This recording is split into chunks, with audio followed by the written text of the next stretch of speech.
Without a single doubt, breathing and bracing properly is the most important movement principle that there is to lifting, any kind of lifting.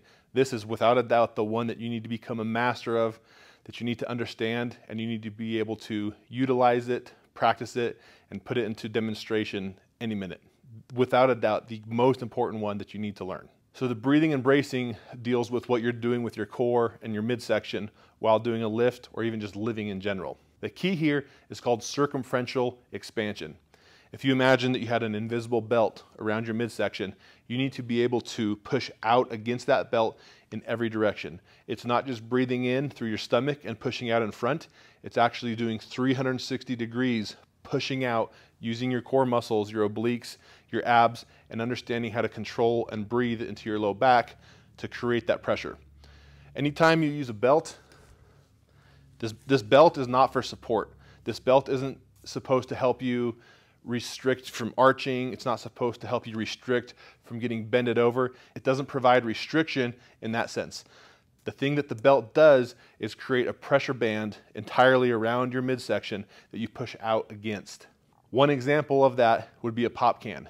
If you had a pop can that was still closed, not opened yet, you can put a ton of weight and pressure on top of that pop can and the can won't explode. The minute that you crack that can open and put something on top, it's weak. Your internal abdominals, and we refer to this as IAP or intra-abdominal pressure, the pressure that you create with your breathing, your bracing, and pushing out against that belt 360 degrees around, that's the same thing a pop can does when it's closed. You have to create pressure inside of an enclosed container that has rigidity and resilience to any sort of crushing. Another example for you would be a balloon. You could blow a balloon up, say halfway, and put some kind of band around it, even just say a rubber band, and continue blowing that balloon. Well, you'll see where that band is, obviously, is going to stay more constricted. And that's exactly what we're trying to do.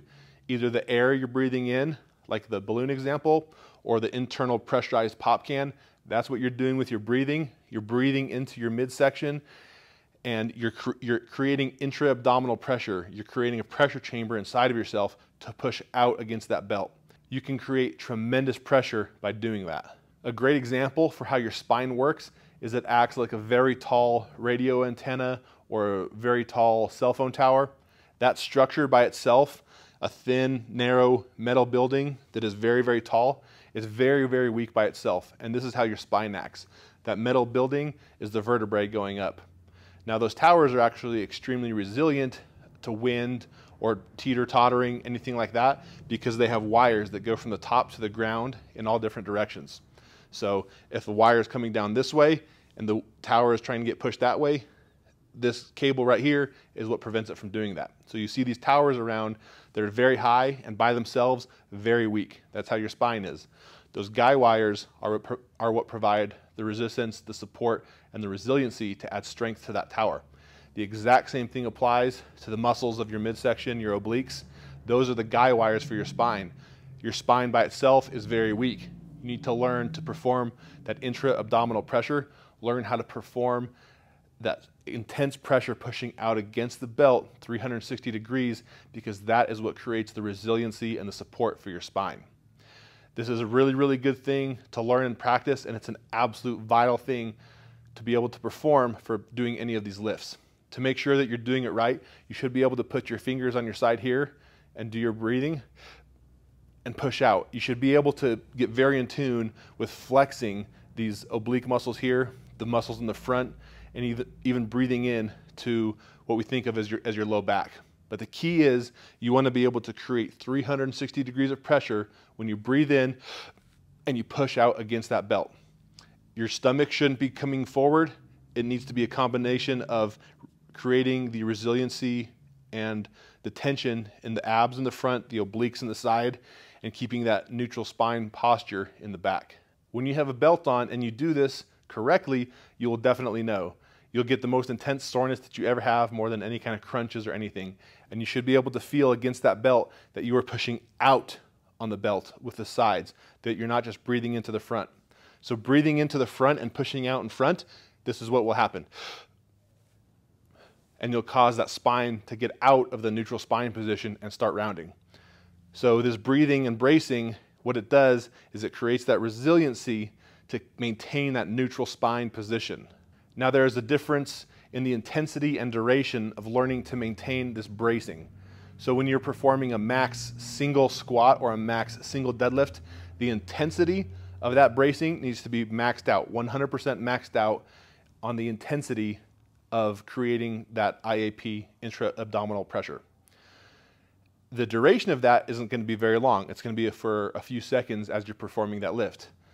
But you also need to learn to do this in your everyday life. If you're driving down the road and you see a speed bump coming, you need to maintain some of that intra-abdominal pressure. Now, it's not going to be as intense as it would for a single lift. Instead of being at 100%, you may only be at a 20-30%.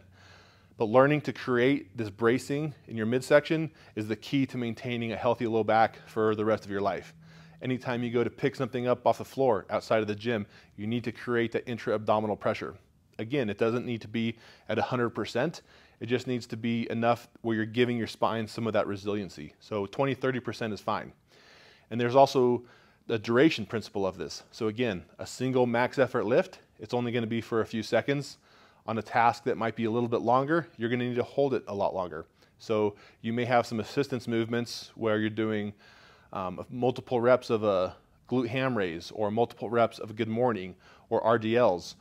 Or it could be you're gardening or leaning over a sink for, say, a minute at a time. Well, you need to learn to create duration with that bracing as well. You're not going to be able to create that duration using 100% intensity for a full minute, and that's why you need to learn to do this and become a master at it, because you may need to have your intensity at 20%, but your duration is going to be at a minute. So understanding how to do this and understanding the difference between duration and intensity is crucial. Learning this will give you the healthiest back of anything you could learn in the gym or anything in any of these university videos, is understanding the breathing and bracing.